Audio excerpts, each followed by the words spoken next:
Welcome to today's video, where we will explore how to manage message permissions in a room within the Clubhouse app. If you have created your own house on Clubhouse, you might want to control who can send messages inside it. First, open the Clubhouse app on your device. Once you are inside, look at the top right and tap on your profile icon. Next, open the house that you want to manage. On the top right, click on the three-dot menu icon. This will open additional settings for your house.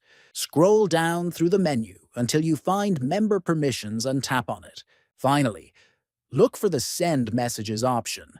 Here, you can choose whether to allow all members to send messages or restrict this ability to admins and leaders only. Select the option that works best for your community and save your changes. Remember to subscribe to the channel, like the video, and share it with others. Thanks for watching.